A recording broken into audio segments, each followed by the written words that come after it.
Hoy vamos a hablar acerca de los asilos en los Estados Unidos. ¿Qué es lo que actualmente está pasando en el 2026? ¿Qué son estas Mega Master Calendars? Audiencias que se están dando en la actualidad frente a un juez donde cerca de 80 o 100 personas tienen una comparencia o tienen que comparecer frente a un juez de inmigración. ¿Y cómo es que los jueces o los secretarios de los jueces están decidiendo qué casos se oyen en estos Mega Calendars?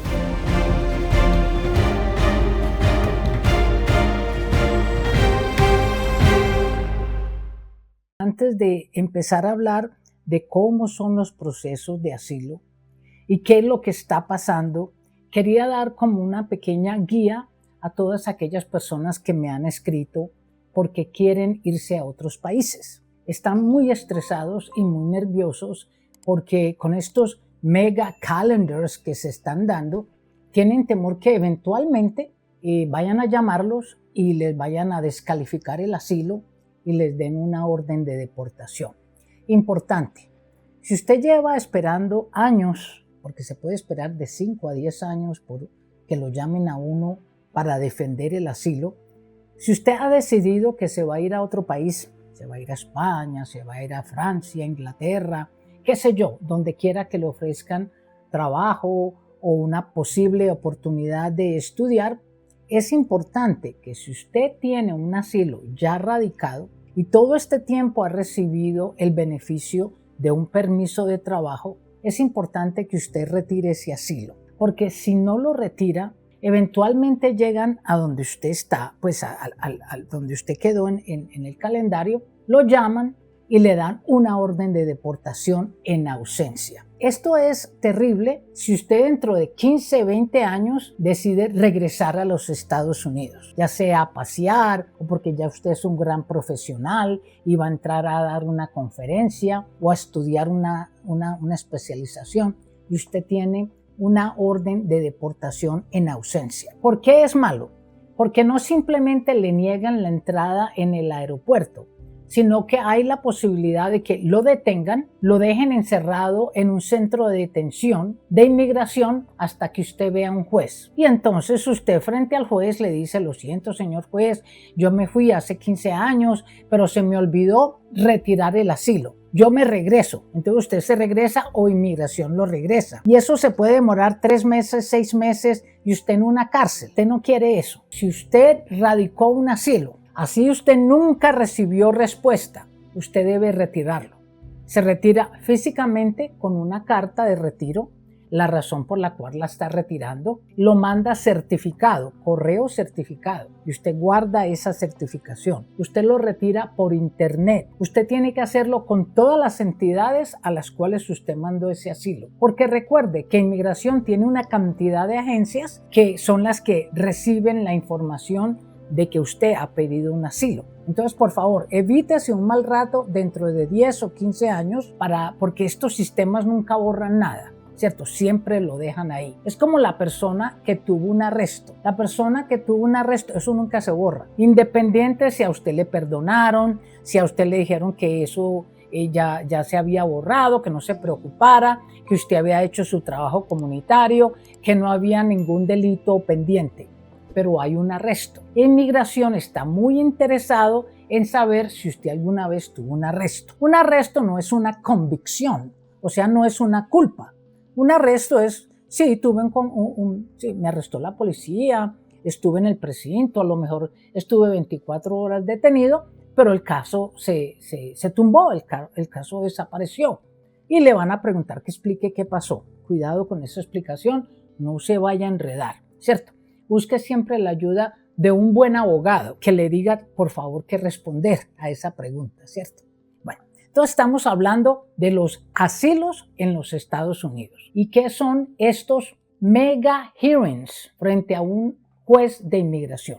Quiero dar un poco de contexto, porque es importante. ¿Por qué se están dando todos estos asilos? ¿Qué es esto de que el sistema de inmigración tenga, se dice que 3.8 millones a 4.1 millones de asilos pendientes? Se habla de que se ha abusado del sistema de asilos. Se dice que la gente entra con una visa de turista, de estudiante, y antes de que llegue al año de estar presente físicamente en los Estados Unidos, piden asilo. Y realmente el proceso de asilo, como se hacía antes de hace como 2 años, uno bajaba la aplicación de asilo, que es la I-589, la bajaba, la llenaba con los datos como muy poquitos. Nombre, fecha de nacimiento, mamá, papá, cuando usted entró a los Estados Unidos, qué le pasa, por qué cree que lo van a matar, por qué tiene temor por su vida. Usted ponía ahí una explicacioncita muy sencilla. Usted mandaba eso.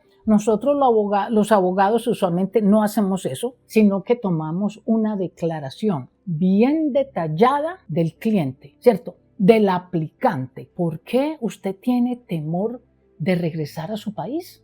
Porque es que hay mucha violencia en mi país. Eso no es asilo. No, porque es que están robando mucho. Eso no es asilo. Los asilos es de las cosas más difíciles de ganar. En mi práctica como abogado de inmigración, les digo, las veces que fuimos frente a un juez con un caso de asilo, llevábamos años, se puede decir, preparándolo. Porque ¿qué es lo que pasa? Uno ponía la aplicación, digamos, hoy. Usted pone la aplicación físicamente anteriormente, le dábamos una copia al cliente, guardábamos una copia nosotros, la enviábamos a USCIS, que es inmigración, la mandábamos. Después de 150 días, usted aplicaba para su primer permiso de trabajo, gratis. Ese primer permiso de trabajo, que usualmente lo llamamos EAD, que es Employment Authorization Document, se lo daban por los primeros 18 meses. Entonces, si la persona entró con una visa o estaba ya dentro del país indocumentado, había entrado por la frontera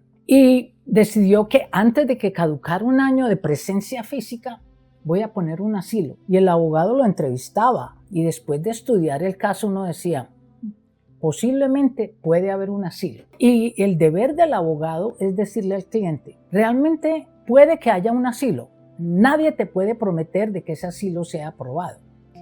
Puede que haya un asilo, pero usted, señor o señorita, que está empezando a aplicar por un asilo, si ese caso es negado frente a inmigración, que es esa entidad que les cuento, USCIS, si frente al oficial de inmigración, que es el primer filtro, se lo niegan, usted será enviada frente a un juez de inmigración.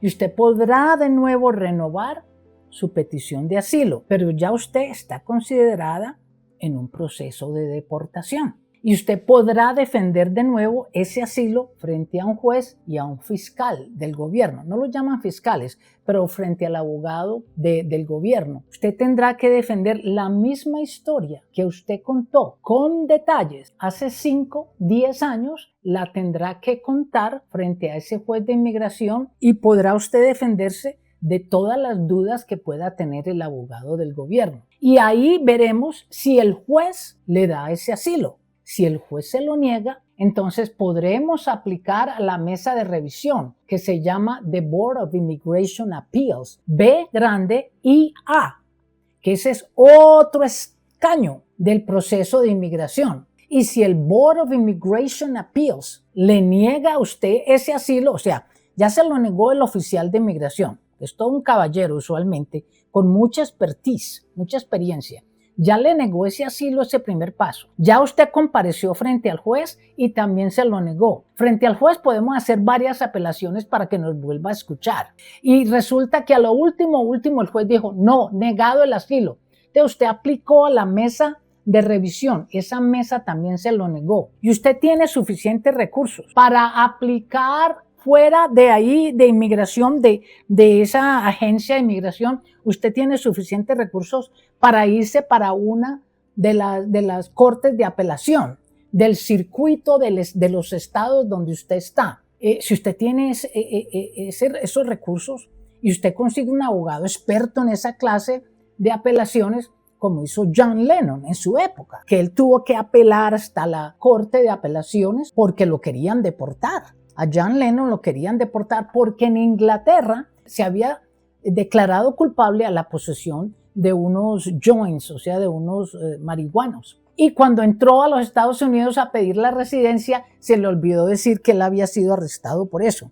Entonces, cuando el sistema logró captar que él había mentido, lo pusieron en deportación, le negaron la residencia. Entonces, si usted tiene los recursos para todo ese trayecto, lo puede hacer. Y si esa Corte de Apelaciones se encuentra que dentro de la agencia de inmigración violaron sus derechos, no hicieron las cosas bien, puede que la Corte de Apelaciones decida que no, señores, le voy a mandar ese caso de regreso al juez de inmigración. Imagínense, entonces volvemos a terminar con el juez de inmigración. Ese es un proceso costosísimo, no solamente cuestiones financieras, sino emocionalmente. Esos eran como más o menos los pasos que se daban anteriormente con un asilo.